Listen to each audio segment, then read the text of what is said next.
Assalamualaikum warahmatullahi wabarakatuh.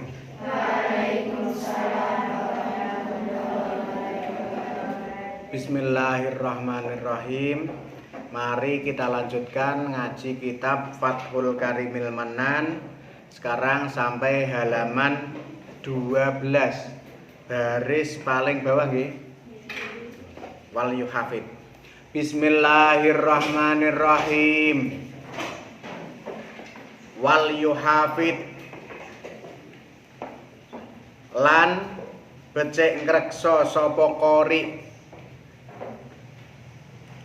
ala qiraatil basmalati ing atase maca basmalah. Basmalah nggih iku bismillahirrahmanirrahim. Awwala kulli suratin ing dalem kawitane saben-saben surat. Hendaknya selalu membaca basmalah di setiap awal surat, walaupun itu yang kita baca suratnya pendek-pendek dan jumlahnya banyak, itu tetap setiap awal surat disunahkan membaca basmalah. Misalkan orang baca Fatihah, kemudian langsung An-Nas, Al-Falaq, Al-Ikhlas, Al-Lahab, dan seterusnya, surat-surat pendek-pendek, maka setiap surat disunahkan membaca basmalah. Ghairi baraatin kang sakliyane surat baroah. Jadi setiap surat disunahkan baca basmalah selain surat baroah atau surat taubat, surat at-taubat atau surat baroah. Kalau itu tidak disunahkan membaca basmalah, bahkan tidak diperbolehkan membaca basmalah. Wa tata'akadulan dadi kukuh apa qiraatul basmalah. Dadi kukuh berarti sunnah muakkad. Idza kanat ing dalem nalikane ana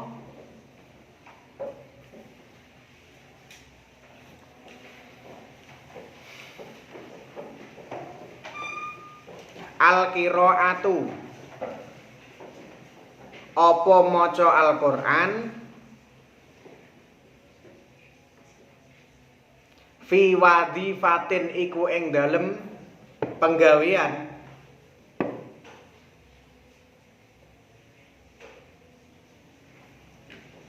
alaihi kang iku ing atase wadhifah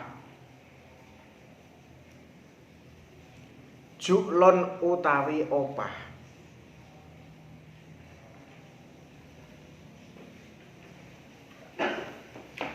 Dan membaca basmalah di awal surat itu dihukumi sunnah muakkad ketika membaca Al-Quran itu dalam pekerjaan. Jadi dalam melakukan pekerjaan yang ada upahnya. Dalam upahnya, ya mungkin undangan ngaji gitu ya mungkin. Pekerjaan yang ada upahnya, diundang ngaji pulang dikasih amplop. Atau mungkin pekerjaan apalah di dalam pekerjaan yang di situ ada upahnya, itu lebih disunahkan lagi membaca wa yukhayyaru lan den kon milih al-qari'u sapa wong kang maca Al-Qur'an indal ibtidai ing dalem nalikane ngawiti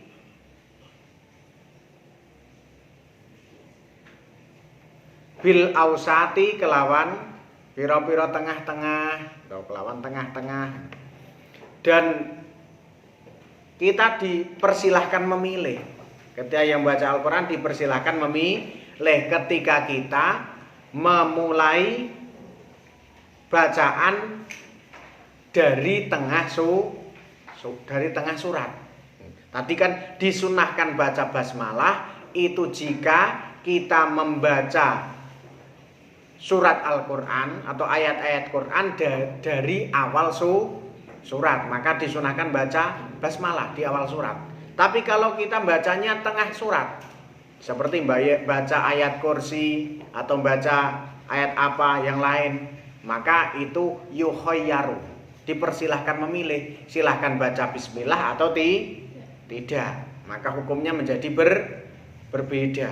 Jadi kalau yang memang betul-betul dianjurkan itu kalau membacanya dari awal surat. Tapi kalau dalam kemarin saya sampaikan dalam kitab Fathul Mu'in itu ada yang mengatakan disunahkan membaca basmalah. Dari keterangan Fathul Mu'in, sunnah membaca basmalah ketika membaca Al-Quran walaupun dari tengah surat. Nah, tapi mungkin hukum sunnahnya tidak seperti ketika awal surat. Kalau ketika di awal surat memang semua ulama mengatakan sunnah membaca basmalah. Jadi kalau di tengah-tengah terserah sampean yukhayyaru, mau baca basmalah atau tidak. Wasunnatu lan utawi kesunatane ayyasila iku yento nemokake sapa wong bil al basmalata ing bismillah bil hamdalati kelawan hamdalah.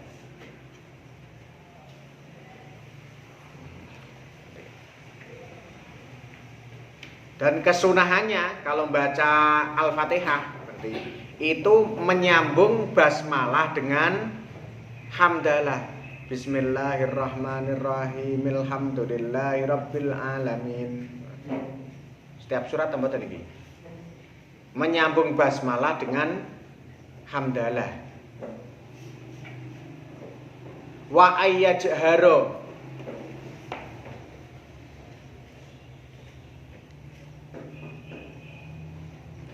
lan yento, begitu juga ketika dalam pembicaraan di luar baca Al-Quran, juga ketika memulai kita dianjurkan membaca basmalah kemudian hamdalah, bismillahirrahmanirrahim, alhamdulillahirabbil alamin, selanjutnya sholawat. Wa ayyajharo lan yento maca banter sapa qori biha kelawan basmalah haitsu yusra'u ing dalem sekirane den anjurake al jahru apa maca banter apa al jahru banter bil qiraati kelawan maca.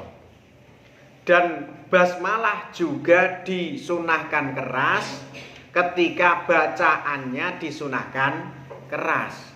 Jadi ketika posisi biasanya jadi imam itu baca Fatihah, baca surat itu kan disunahkan keras. Nah, kalau Fatihahnya keras, terus apa? Bacaan suratnya keras, maka bismillahnya juga disunahkan keras.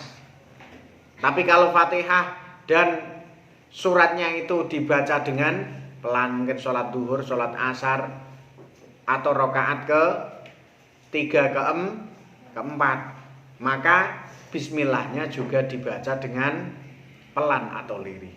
Wal isroru lan utawi maca ireh bil qiraati kelawan maca ngirehake. Wal isroru lan utawi ngirehake bil qiraati kelawan maca afdalu iku luweh utama, tapi belum titik, baru koma. Nah, atau langsung. In khifa, ada syaratnya. In khifa lamun den kuwatirake apa arya'u pamer.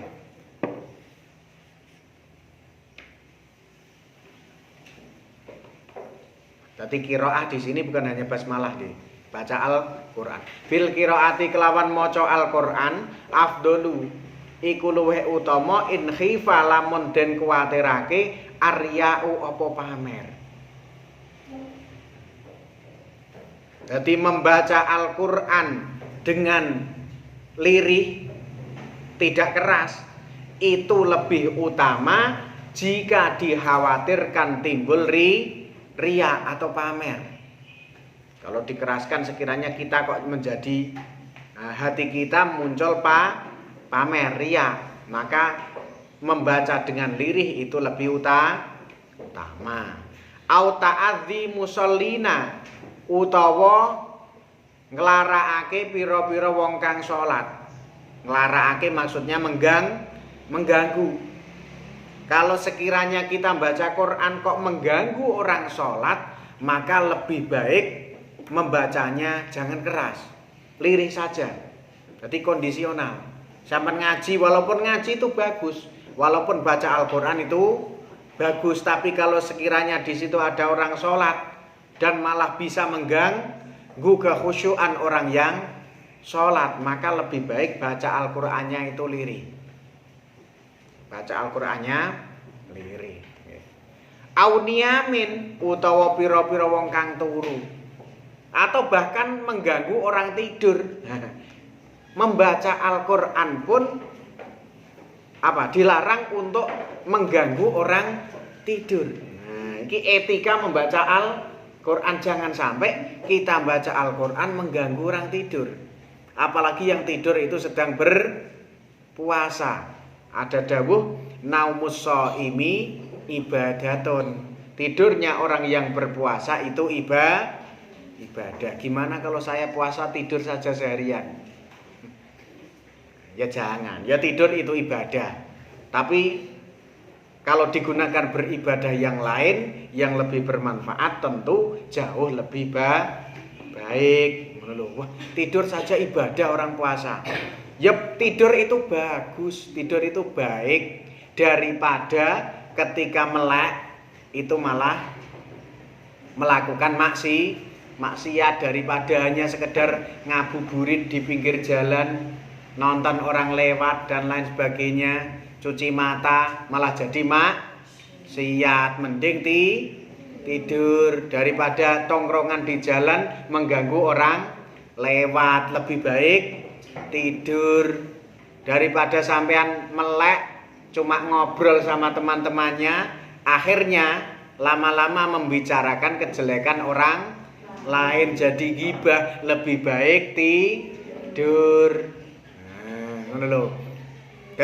Daripada sampean melek ngobrol mengganggu sekelilingnya, ada orang yang terganggu berisik, lebih baik tidur. Daripada melek cuma nonton TV, ada acara nyanyi-nyanyi, ada acara sinetron yang tidak ada manfaatnya dan sedikit banyak ada maksiatnya, lebih baik tidur.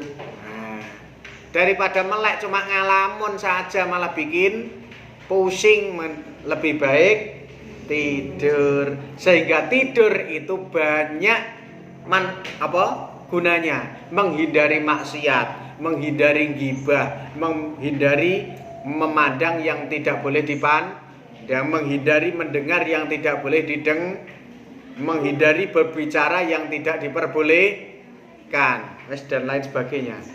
Jadi menjauhi banyak maksiat, asalkan waktunya sholat tetap sholat.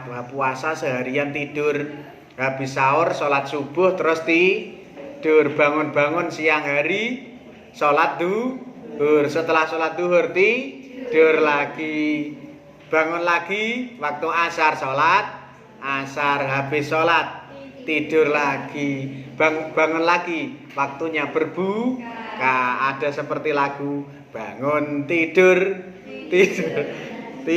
lagi. Kalau zaman saya sekolah dulu lagunya enggak seperti itu. Bangun tidur ku terus mandi. Lah kok ana lagu bangun tidur lagi. Wes, kacau. Tidur menjadi baik jika dengan tidur menghindari banyak kemaksiatan atau perbuatan yang sia-sia yang ada negatifnya. Tapi jika dibandingkan dengan orang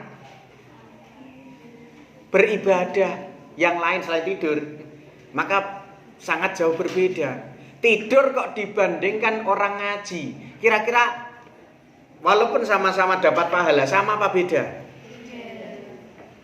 Sama-sama sedang berpuasa. Si A ini puasa seharian tidur, si B seharian ngaji. Sama-sama ibadah. Tidurnya orang puasa ibadah, ngajinya orang puasa juga ibadah. Loh, sama-sama ibadah mending tidur saja? Ya enggak. Sama-sama berpahala, tapi pahalanya tentu jauh berbeda. Tidur sama ngaji beda jauh. Tidur sama belajar ya jauh berbeda. Di sekolah, di pondok, di madrasah, masuk sekolah mentang-mentang puasa, di kelas tidur. Ada yang di kelas mendengarkan, memperhatikan pelajaran. Tentu saja jauh berbeda. Sama-sama ibadah, sama-sama berpahala, tapi pahalanya berbeda.